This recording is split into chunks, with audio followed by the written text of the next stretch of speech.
यह है अमेरिका का लेक पिन्योर। आज आप इसे देखें तो पानी बिल्कुल शांत नजर आता है, लेकिन 1980 के दशक में यही झील कुछ घंटे में एक डरावने हादसे का गवाह बनी थी। उस दिन झील के बीचों बीच अचानक पानी घूमने लगा और देखते ही देखते वहाँ एक विशाल भंवर बन गया। पानी का बहाव इतना तेज था कि इसने अपने आसपास की सभी चीजों को अपने अंदर खींच लिया। यहाँ तक कि झील के किनारे बना एक खूबसूरत बोटानिकल गार्डन भी उस झील में समा गया। सिर्फ कुछ ही घंटों में ये झील जो पहले मुश्किल से 10 फीट गहरी थी, उसकी गहराई बढ़कर 200 फीट से भी ज्यादा हो गई। हालत इतनी अजीब थी कि झील से जुड़ी नहर की दिशा उलट गई और अब नहर का पानी उल्टा बहकर झील में गिरने लगा। जो झील कभी मछुआरों और स्थानीय लोगों के लिए शांत जगह थी, वो कुछ ही घंटों में एक विशाल गड्ढे में बदल गई। अब सवाल ये उठता है, आखिर ऐसा हुआ कैसे? क्या ये कोई प्राकृतिक घटना थी या इंसानी गलती का नतीजा? जानेंगे आज के इस वीडियो में। जब धरती में समा गई एक पूरी झील।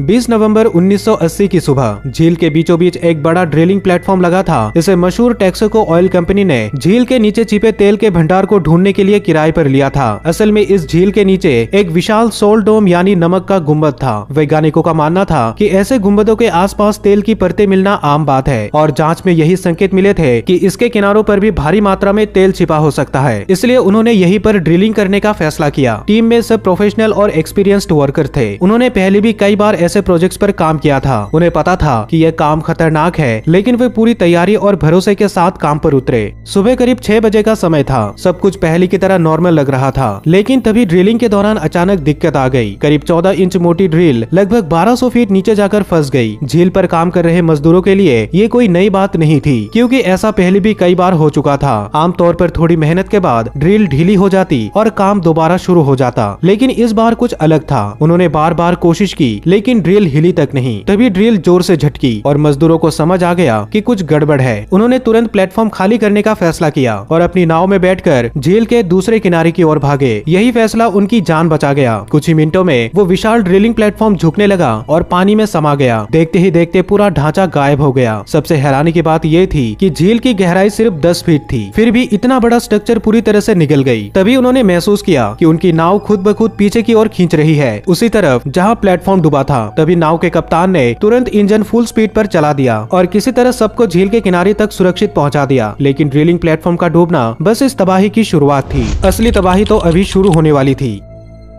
कुछ ही देर में उसी जगह पर जहां प्लेटफॉर्म था, झील का पानी गोल गोल घूमने लगा। धीरे धीरे वो घूमता पानी एक विशाल भंवर में बदल गया। उसकी ताकत इतनी जबरदस्त थी कि उसने आसपास की हर चीज को खींचना शुरू कर दिया। यह सब इतनी तेजी से हो रहा था कि देखने वाले लोग बस हैरान खड़े रह गए। डेल कैम्प नहर, जो आमतौर पर झील का पानी मेक्सिको की खाड़ी तक ले जाती थी, अब उल्टी दिशा में बहने लगी, यानी खाड़ी का पानी अब झील में भरने लगा था। कुछ ही मिनटों में झील का पानी नीचे की तरफ खींचने लगा और लोगों के आंखों के सामने पूरी झील जैसे धीरे धीरे गायब हो रही थी। लेकिन सबसे डरावनी बात ये थी कि जो ऊपर से दिख रहा था वो असल में बस शुरुआत थी। असली हादसा नीचे धरती के अंदर उस नमक की परत में हो रहा था, जहाँ से ये पूरी तबाही शुरू हुई थी। लेक पिन्योर के ठीक नीचे धरती की गहराई में एक बहुत बड़ा नमक का गुम्बद था। अमेरिका में इस तरह के सोल्ट डोम काफी आम है और इनका इस्तेमाल नमक निकालने के लिए किया जाता है, जिसे सॉल्ट माइनिंग कहा जाता है। लेक पिन्योर के नीचे जो सोल्ट डोम था, उसके अंदर करीब 1500 फीट की गहराई तक फैली एक विशाल 4 स्तरीय नमक की खान बनी हुई थी, जिसे 1919 में खोला गया था। लगभग 60 सालों से यहाँ से लगातार नमक निकाला जा रहा था। शुरू में खनन सिर्फ ऊपरी हिस्से तक ही सीमित था, करीब 800 फीट की गहराई पर, लेकिन समय के साथ खान को और नीचे तक बढ़ाया गया। 1000 फीट, 1300 फीट और 1500 फीट की गहराई तक इन स्तरों पर विशाल सुरंगें बनाई गई थी। सबसे नीचे वाली सुरंग तो करीब 100 फीट चौड़ी और 80 फीट ऊंची थी। कुछ हिस्सों से नमक पूरी तरह निकाल लिया गया था, जबकि कुछ हिस्सों पर नमक के खंभे जानबूझकर छोड़े गए थे, ताकि वो छत को सहारा देते रहे और खान ढहने से बची रहे। जैसे ऑयल ड्रिलिंग में खतरे होते हैं, वैसे ही माइनिंग यानी खनन में भी जान का जोखिम बना रहता है। लेकिन नमक की खान का खतरा कुछ अलग ही होता है, क्योंकि पूरी खान की मजबूती उन नमक के मोटे खंभों पर टिकी होती है, जिन्हें खनन के दौरान जानबूझकर छोड़ा जाता है। अगर ये खंभे जरा भी कमजोर पड़ जाए तो पूरा स्ट्रक्चर गिर सकता है। सबसे खतरनाक स्थिति तब बनती है जब पानी अंदर घुसने लगता है, क्योंकि नमक पानी में बहुत ही तेजी से घुल जाता है। अगर पानी किसी टनल में पहुंच जाए तो वो नमक को पिघलाकर छत का सहारा ही खत्म कर देता है और कुछ ही वक्त में ऊपर की जमीन धंसने लगती है। लेक पिन्योर के नीचे मौजूद नमक के खान में भी 1970 के दशक में कुछ जगहों पर पानी के रिसने के मामले सामने आए थे, लेकिन असली दिक्कत थी खान के ऊपरी हिस्से की, जो करीब 1300 फीट की गहराई पर थी। वहाँ नमक के कुछ खंभे लगातार दबाव झेलते हुए कमजोर पड़ने लगे थे। सालों से चल रहा यह दबाव अब जमीन पर अपनी असर दिखा रहा था। बदलाव धीमा था, लेकिन यह साफ इशारा था कि नीचे कुछ बड़ा होने वाला है, और उस दिन वही हुआ जिसका सभी को डर था।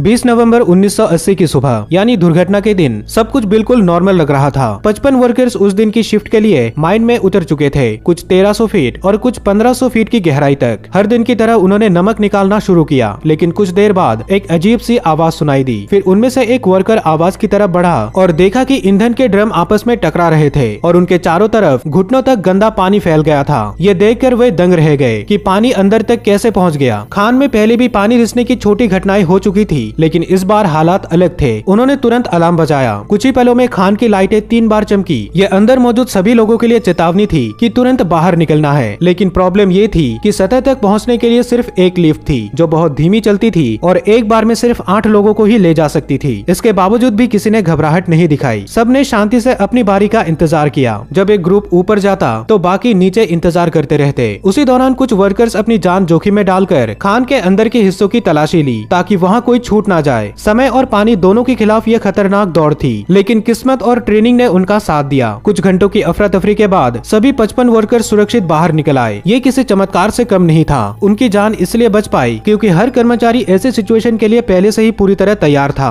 सतह पर पहुंचते ही उन्होंने जो नजारा देखा उसने सबको हैरान कर दिया। झील का पानी एक बड़े भंवर में घूमता हुआ नीचे की तरफ गिर रहा था। झील के ऊपर जो कुछ भी था सब कुछ उस भंवर में समा रहा था। किसी को समझ नहीं आ रहा था कि इतनी बड़ी तबाही इतनी जल्दी कैसे हुई। कुछ ही देर में असली वजह सामने आई। तेल ड्रिलिंग वाली मशीन उसी इलाके में काम कर रही थी जहां नमक की खान की टनल मौजूद थी। ड्रिल ने गलती से लगभग 1300 फीट नीचे खान की छत को चीर दिया। जैसे ही छत टूटी, झील और खान के बीच एक रास्ता बन गया और झील का सारा पानी नीचे की तरफ तेजी से बहने लगा। पानी जैसे ही अंदर गया उसने अपने रास्ते में आने वाले नमक को पिघलाना शुरू कर दिया। जितना पानी अंदर गया उतना ही बड़ा छेद बनता गया। कुछ ही देर में खान के नमक के बड़े बड़े खंभे पिघलने लगे और धीरे धीरे पूरी खान ढहने लगी। ऊपर की जमीन और झील का इलाका भी साथ में गिर गया। सिर्फ 3 घंटे में झील का लगभग 13 अरब लीटर पानी उस खान में समा गया। उसके बीचों बीच एक विशाल गीजर भी बन चुका था जो हवा में करीब 400 फीट की ऊंचाई तक पानी और मलबा उछाल रहा था। दरअसल खान में तेजी से भरता पानी अंदर की हवा को दबा चुका था और प्रेशर की वजह से वो जोरदार धमाके के साथ ऊपर निकल रही थी। इसी बीच मेक्सिको की खाड़ी से आने वाला समुद्री पानी नहर के रास्ते उस विशाल गड्ढे की तरफ बहने लगा। करीब 40 घंटे तक ये सब चलता रहा और हादसे के बाद सामने आई चौंकाने वाली तस्वीरें।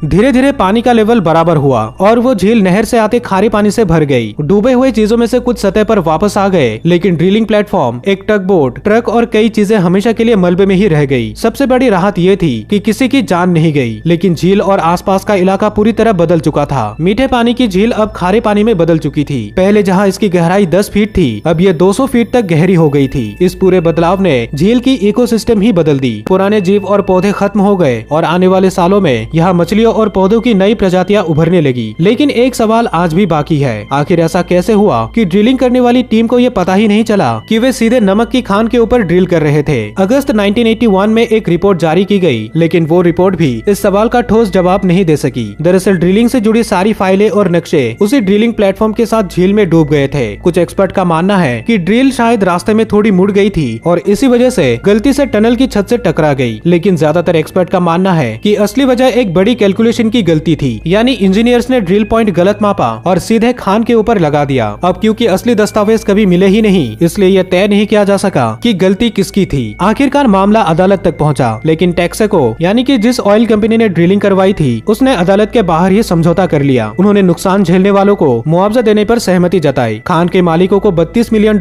मिले, जबकि पास के बोटानिकल गार्डन जो पूरी तरह तबाह हो चुकी थी उसे $12.8 मिलियन का मुआवजा दिया गया। इस हादसे के बाद उस नमक की खान को दिसंबर 1986 में हमेशा के लिए बंद कर दिया गया। दोस्तों, अगर आपने इस वीडियो को यहाँ तक देखा है तो मुझे पूरा यकीन है कि आपको ये वीडियो भी काफी पसंद आएगी। तो जल्दी से क्लिक करके इस वीडियो को भी जरूर देखें। साथ ही इस वीडियो को एक लाइक करें और चैनल को सब्सक्राइब करें। मैं मिलता हूँ आपसे अगली वीडियो में।